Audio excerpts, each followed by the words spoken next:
I demand you.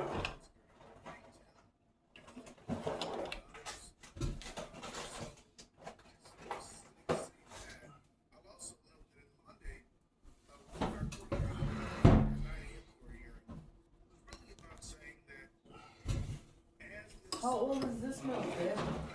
Fuck, I don't know. It's from Sean. It's probably outdated. Everything she gave us is pretty much fucking shit. I'm not even gonna try. Use oat milk, babe. I will. Better.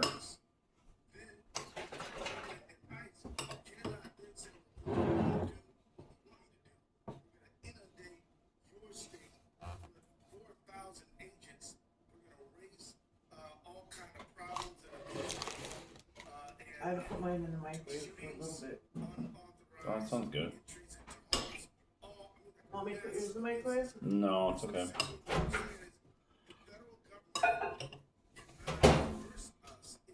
Yummy. So we're gonna take a deep breath and I get real high. Oh man, I gotta wash the food.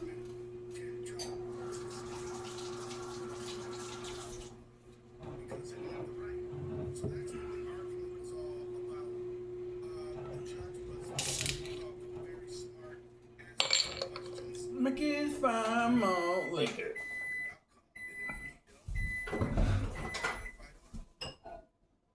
Attorney General Elton, I wanted to ask you about the decision of the authorities to the agents involved in that shooting. Every day we're hustling. Every day we're hustling. How the transfer of these agents out of state. Literally. Feels like a cover-up to me. We get by though, huh, babe? And when we talk about the transfer of agents, let's put Bovino in that category as well. You know, one thing's certainly true.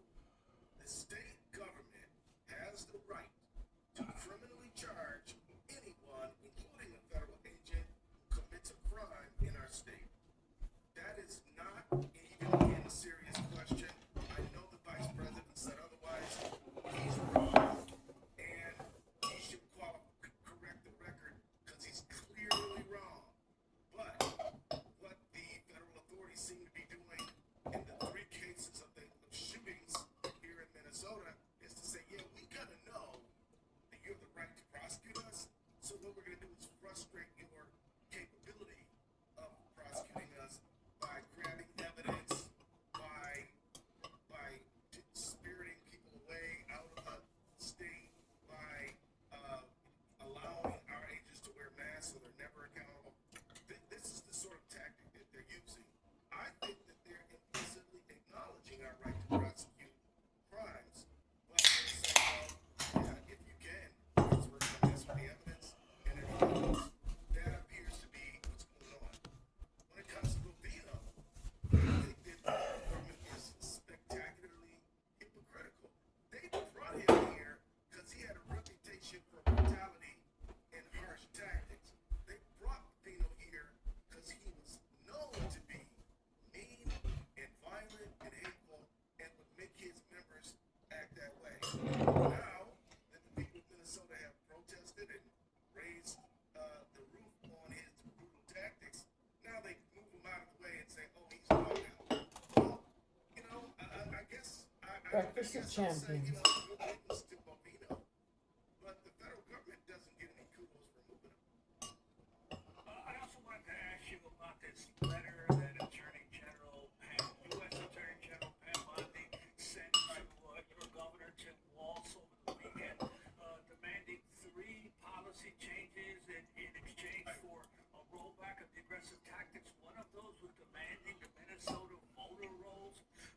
Your reaction to that? Why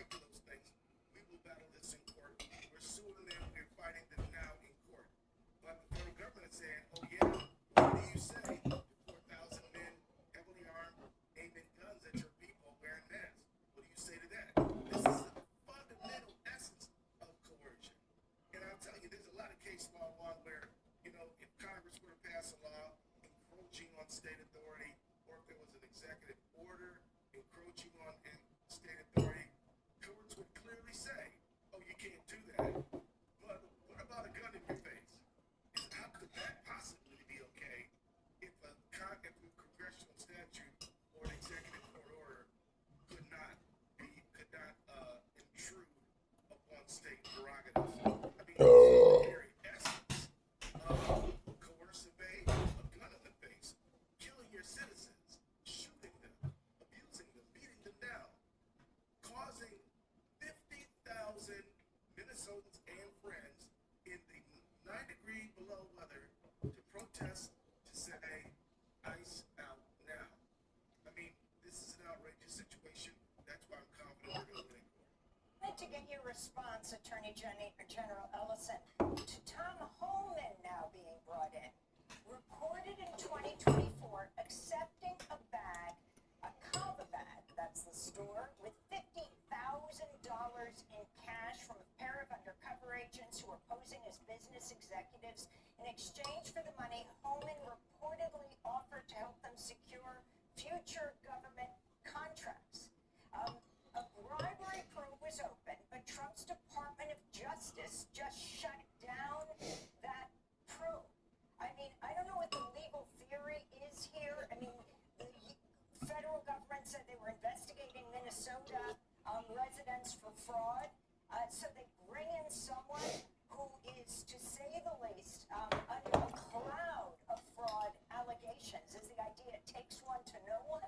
But your response to not only that, but that Holman is known as one of the architects of family separation. Well, it's absurd, Amy, is what I think you're pointing out. Well, let me just tell you. Let me tell you who is under investigation. The governor, myself, the mayor. That's the federal. Here's who's not under investigation. Tom Holman and Jonathan Ross and the agents who shot down and killed Alex Preddy. They're not under investigation from any evidence I can see. Let me just say this about Holman. We don't need to change the field marshal on this ICE invasion. We need to change the entire policy. We need to go back to the days before Operation Metro Surge. Go back to those days when Minnesota was not under siege the way it is now. Let me just tell you, ordinarily there's about 80 ICE agents here, is what I'm told. There's about 4,000 now. That's a 4,900% increase in a few weeks. The largest in the history of America. The largest deployment to what end? And so if you don't change that, what does it matter if you switch out Holman with his very dubious credentials, given his bad behavior? I mean, what difference does it make? This has got to change. The policy must change. They have to stop Operation Metro Surge, and they got to stop it now. And I'll tell you this: I believe just like Portland and Oregon and Los Angeles and Chicago were all precursors to what's happening in Minnesota, I think Minnesota is a precursor to what they plan to have happen many other places, including Maine. The state of Maine now is sort of in the bullseye, and is Maine known for dramatic increases in immigration? No. It's because the governor insists upon being the governor of Maine, and the president insists upon being the governor of Maine. So they're at odds because the governor says, we treat our trans community like human beings here in Maine, and the president says, oh no you don't, and for your sass. Oh no, you don't. That's what's going on. It didn't sound like you saying it like It's that. unconstitutional, and we all, as Americans, have to stand together against it. And we need Congress to stand up against any increases in the ICE budget. Attorney General, I'm wondering whether you had a chance to talk to Mayor Jacob Fry of Minneapolis or the governor since their phone conversations yesterday with President Trump, and your sense of what they may be thinking now as the White House seeks to distance itself somewhat from the statements How scary. of Kristi Noem and of information. I haven't had a chance to talk directly to the mayor, but I've been in communication with their offices, and we expect to talk today. Look, if they're saying that they're talking about leaving, that is certainly good news. If they're open, if they're gonna agree to a joint investigation to get to the truth of these two killings, and then there was a third killing of a shooting of a Venezuelan man who didn't die. We need to investigate all of them and many other crimes as well. Then I think that's fine. I think that's a good thing. But I'm at the point where I need to see it to believe it. I need to see reductions in this massive paramilitary force, and that's what I need to see. Promises, right? We'll see. Attorney General, who has Alex Pretty's phone? Who has the video footage from the agents, if there is video footage?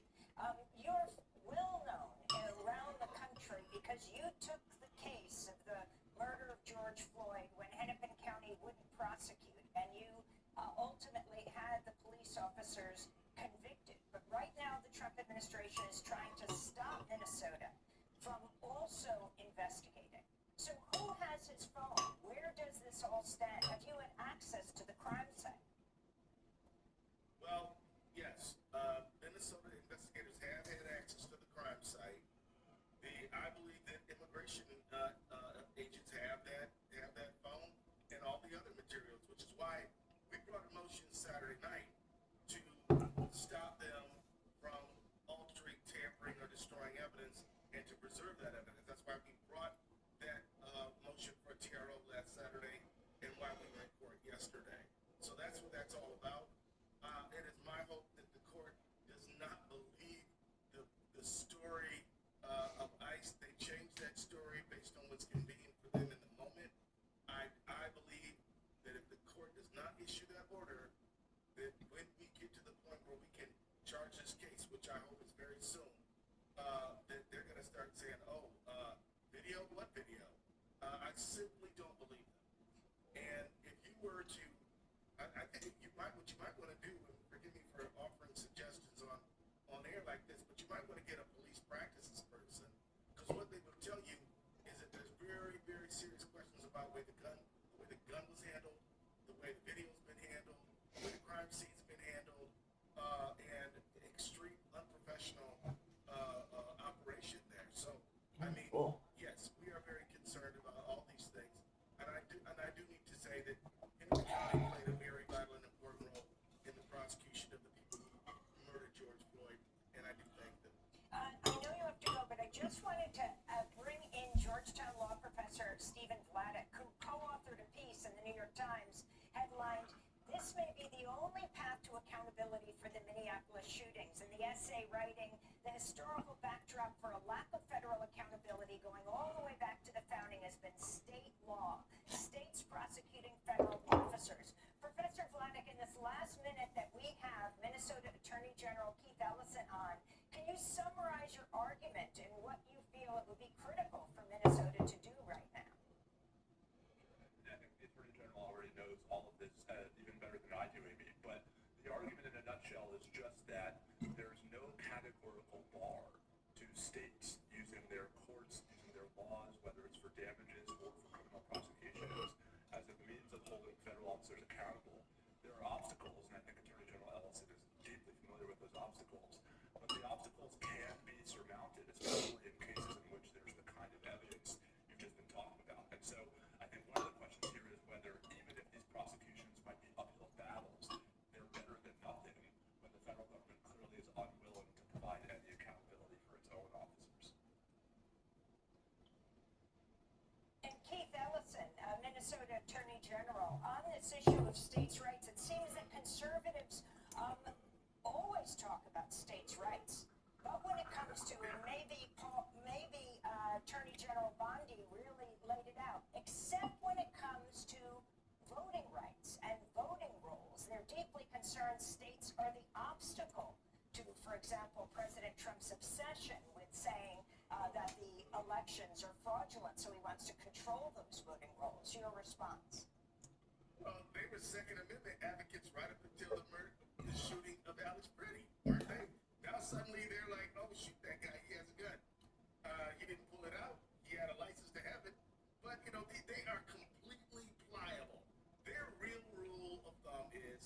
whatever works for us is okay. Whatever that works for anyone else is not. That's when it comes to anything and everything. And so that's what we're facing. This is the essence of oppression. I want to thank Professor Bladdock for the great article that he wrote. I read it, and it was very, very helpful. And I'm glad that we're really illuminating and actually normalizing the idea that states have the right to prosecute anybody and investigate anybody if they commit crimes in that state. This is a very important principle, and as I look across this country and I see the outrageous behavior by these immigration agents, I think Professor's absolutely right. The states are the last refuge for any chance at justice. Could you bring charges against the killers of Alex Preti, against the killer of Brittany Good? Well, when you say could, the answer is yes, we could. I, as a prosecutor, am not going to come up on anybody's TV show and say, I'm going to charge somebody before the investigation is done, at least as good of an investigation as we can do. So I don't have any news for anyone today. But when you say, could we do it? Yes, we could. It's been done before, and that's kind of the premise of I finally see my phone. Now it's working good. it is possible. It can be done. Idaho was going to prosecute the people, the man who killed Randy Weaver's wife. And they decided for their own reasons not to go forward. But they were cleared to go forward. There are other examples as well. And as a matter of fact, if the federal government is going to say, we get you commit crimes for impunity, the state can say, well, no, you don't. Steve, I wanted to ask you, how has the Supreme Court made it more difficult to hold federal officers responsible for damages in federal lawsuits for violating our constitutional rights? So, back in 1971, the Supreme Court had a case called Bivens, where the justices said, all things being equal, it's actually better for federal law to provide remedies when federal officers violate the Constitution and when state officers do. And in that case, allowed a New York citizen to bring a damages claim directly against the six federal officers who had broken into his house without a warrant, who had arrested him, all of the above. In the 5 years since Bivens was decided, the Supreme Court has actually done a complete about-face and has made Bivens virtually impossible to bring these kinds of damages claims, including a case I argued in the Supreme Court in 2019 and lost, arising out of the cross-border shooting by a Border Patrol agent of an unarmed 15-year-old Mexican national. And, the theory behind the Supreme Court's rulings in all of these cases is that courts shouldn't have the power to provide damages remedies against federal officers without some kind of express authorization from Congress. But, as Justice Harlan pointed out in Bivens itself, that makes no sense, because the whole reason why we have constitutional rights is to hold the elected branches of the federal government accountable, to have the ability to enforce those rights, turn on the acquiescence of those branches, really converts those rights into paper tigers. And so part of the problem we're seeing in Minneapolis and St. Paul, in Portland, across the country, is that the Supreme Court has really hollowed out the specter of damages remedies, which means not only that you can't recover after the fact when federal officers violate your rights, it also means there's nothing deterring these officers from violating their rights. And that's a big problem that Congress can and should fix. What Barry Friedman and I argued in our op-ed was, until that happens, states really have to be in the last line of defense. We're going to continue this discussion with you, Professor Stephen Vladeck, but we want to say goodbye to Minnesota Attorney General Keith Ellison. This is Democracy Now! Thanks for watching Democracy Now! Subscribe to the channel and turn on notifications to make sure you never miss a video. And for more...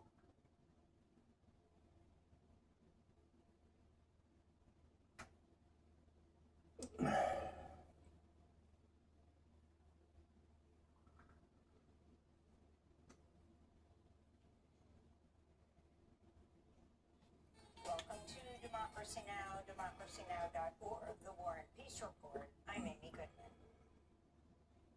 The Trump administration's removing Border Patrol Commander Greg Bavino from Minnesota after border agents beat and fatally shot Alex Preti, a 37-year-old VA ICU nurse, on Saturday morning. Bavino had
Monday, the White House announced border czar Tom Homan will head to Minnesota. Homan is a longtime immigration hardliner who was an architect of Trump's first-term family separation policy.